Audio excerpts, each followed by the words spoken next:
வணக்கம். இன்றைக்கி நம்ம பார்க்க போகிற ரெசிபி பன்னீர் 65. ஸோ நான் வந்து இன்றைக்கி 250 கிராம்ஸ் போல் பன்னீர் எடுத்து ஸ்கொயராக வந்து ஸ்லைஸ் பண்ணி எடுத்து வச்சுருக்கேன். 250 கிராம்ஸ் ஆஃப் பன்னீருக்கு வந்து பார்த்திங்கன்னா 1/2 டேபிள் ஸ்பூன் கார்ன்ஃப்ளவரும் 1/4 டேபிள் ஸ்பூன் ரைஸ் ஃப்ளவரும் எடுத்திருக்கேன். கரம் மசாலா 1/2 டீஸ்பூன் எடுத்திருக்கேன். தனி மிளகாய் தூள் 1 டீஸ்பூன் எடுத்திருக்கேன். இஞ்சி பூண்டு விழுது 1 டீஸ்பூன் போல் எடுத்திருக்கேன். எண்ணெய் தேவைக்கேற்ப, உப்பு தேவைக்கேற்ப, தண்ணி வந்து நம்ம கொஞ்சமாக தெளித்து விற்றுக்கலாம். ஸோ இந்த இன்க்ரீடியன்ஸை வச்சுட்டு கலக்கலான பன்னீர் 65 எப்படி செய்கிறதுன்னு பார்க்கலாம் வாங்க. ஸோ பாருங்கள், ஒரு போல் எடுத்துருக்கோம். இந்த போலில் வந்து நம்ம கட் பண்ணி எடுத்து வச்சுருக்கிற பன்னீர் பீசஸை வந்து நம்ம ஆட் பண்ணலாம். ஸோ பன்னீர் பீசஸ் ஆட் பண்ணதுக்கப்புறமா நம்ம எடுத்து வச்சுருக்கிற கரம் மசாலா, இஞ்சி பூண்டு விடுது.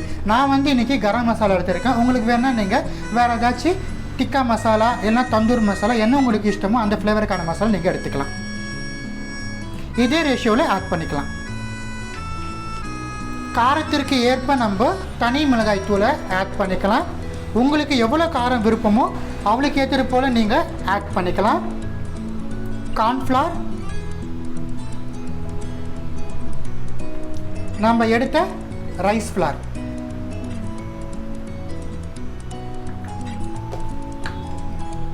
இப்போ நம்ம ஃபைனலாக பன்னீருக்கு தேவையான அளவு உப்பு சேர்த்துக்கலாம். இது எல்லாமே நம்ம நல்லா கலந்து விட்டுக்கலாம். பன்னீரில் வந்து நல்லா ஓவர் கோட் ஆகணும். எல்லா இன்க்ரீடியன்ஸும் சேர்த்து நம்ம நல்லா கலந்து விட்டுட்டோம். இப்போ வந்து நம்ம கொஞ்சமாக தண்ணி வரைக்கும் நம்ம தெளித்து விட்டுக்கலாம். தண்ணியை வந்து நம்ம தெளித்து விட்டதுக்கப்புறமா நல்லா கலந்து விடலாம். இது வந்து நல்லா ஒரு என்ன சொல்கிறது, நம்ம சிக்கன் 65 இருக்கிறது போல் கன்சிஸ்டன்சிக்கு நம்ம கொண்டுட்டு வரணும். ஸோ கொஞ்சமாக தண்ணி தெளித்து விட்டால் நம்மளுக்கு வந்து கன்சிஸ்டன்சி கிடச்சிடும். எல்லா மசாலாவும் ஆட் பண்ணிவிட்டு பாருங்கள், நம்ம ஒரு கரெக்டான கன்சிஸ்டன்சிக்கு கொண்டுட்டு வந்துட்டோம். இப்போ பன்னீர் வந்து நம்மளுக்கு 20 மினிட்ஸ் போல் மேரினேட் ஆகட்டும். 20 மினிட்ஸ் போல் மேரினேட் ஆனதுக்கப்புறமா நம்ம பன்னீரை வந்து நல்லா எண்ணெயில் போட்டு நல்லா டீப் ஃப்ரை பண்ணி எடுத்தோம்னா கலக்கலாக வரும். ஸோ 20 மினிட்ஸ் கழித்து நம்ம பன்னீர் 65 எப்படி எண்ணெயில் போட்டு பொரிச்சு எடுக்கிறதுங்கிறத பார்க்கலாம். ஸோ பாருங்கள், 20 மினிட்ஸ் போல் பன்னீர் வந்து நம்மளுக்கு மேரினேட் ஆகிடுச்சு. இந்த பாத்திரத்தில் வந்து நான் திட்டமாக எண்ணெய் ஊற்றி வச்சுருக்கேன். எண்ணெய் வந்து நம்மளுக்கு சூடேறிடுச்சு. மிதமான தீயில் வச்சுக்கணும்.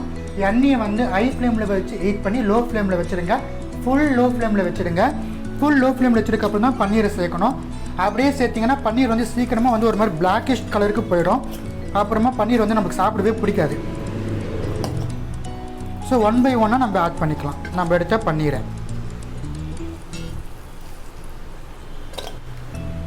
ஒரு பன்னீர் சேர்த்துட்டு ஒரு ஃபியூ செகண்ட்ஸ் போல் டைம் கொடுத்துட்டு நம்ம நெக்ஸ்ட் பன்னீரை வந்து ஆட் பண்ணணும். உடனே சேர்த்து அது வந்து நம்மளுக்கு ஒரு மாதிரி ஒட்டிக்கும். ஸோ கொஞ்சம் டைம் கொடுத்து நம்ம ஆட் பண்ணணும்.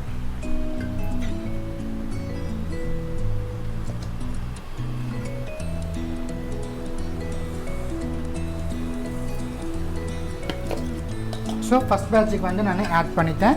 இது போதும். ஃபஸ்ட் பேட்சுக்கு எண்ணெய் வந்து நம்மளுக்கு எவ்வளோ கொள்ளுதோ அது மட்டும் நம்ம ஆட் பண்ணால் போதும். இப்போ வந்து மிதமான தீயில் ஒரு 3லேருந்து 4 நிமிஷம் போல் பன்னீர் வந்து நம்ம அப்பப்போ திருப்பி போட்டு ஃப்ரை பண்ணி எடுத்துக்கலாம்.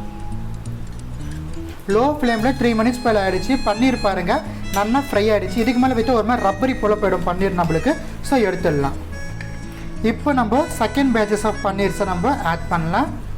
சேம் ஃபஸ்ட் பேட்சில் சொன்னது போல் ஒரு பன்னீர் சேர்த்துட்டு இன்னொரு பன்னீருக்கும் வந்து ஒரு ஃபியூ செகண்ட்ஸ் போல் நம்ம கேப் கொடுக்கணும்.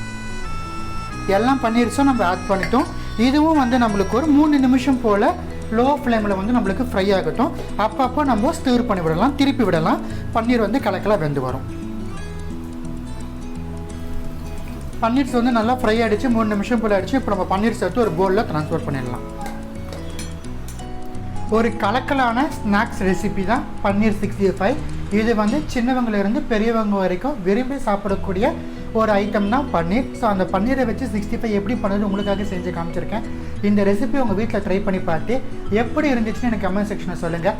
வேறு ஏதாச்சும் ரெசிபிஸ் டிஃப்ரெண்ட்டாக வேணால் கமெண்ட் செக்ஷனில் கேளுங்கள். உங்களுக்காக வேண்டி போஸ்ட் பண்ணுறேன். நன்றி, வணக்கம்.